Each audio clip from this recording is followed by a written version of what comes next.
All right, this is episode 9, Rinse and Repeat, part 1. And this one, if there was one script that I thought about deleting completely, is this one. Um, there's a lot of characters in a very limited time frame. There's a lot of characters.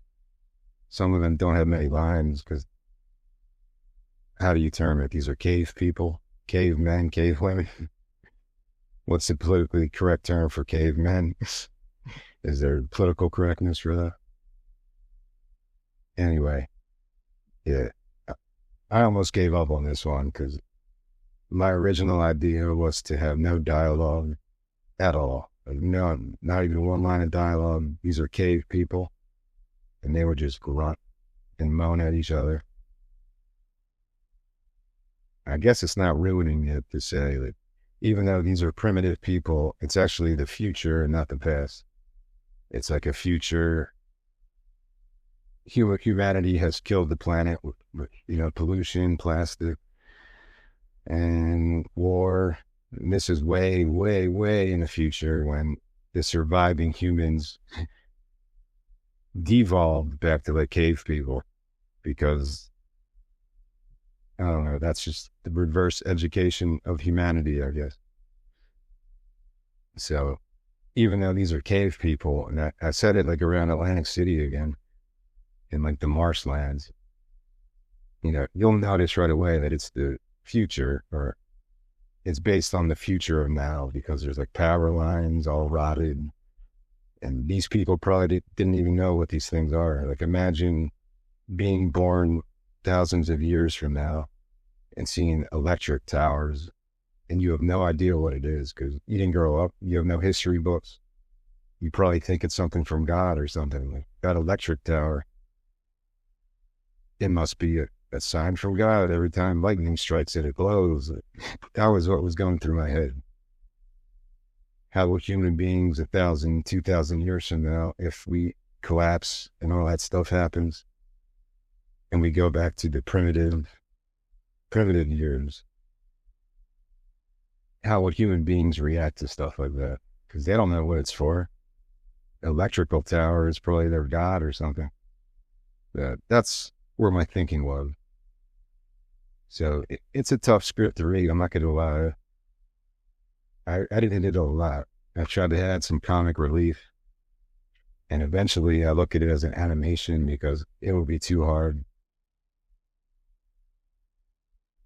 for live actors, probably. There's just too much imaginary stuff that would make it too hard for live action.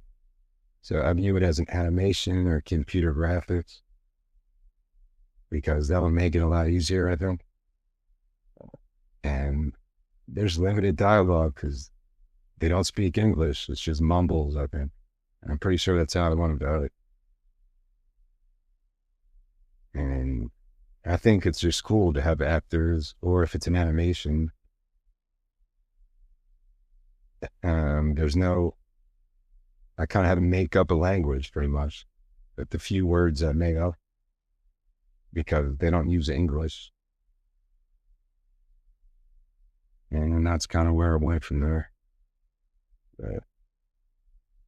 So there's no cursing.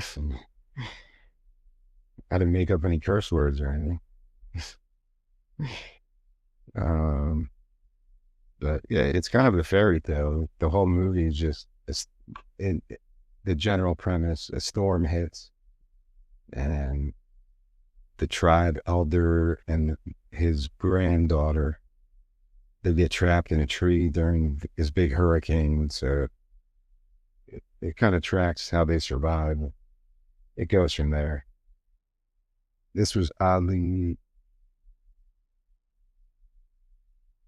inspired by a Joe Rogan episode. But if I'm saying his name wrong, I apologize. I think his name is Paul Stamets, because there is a mushroom element to this.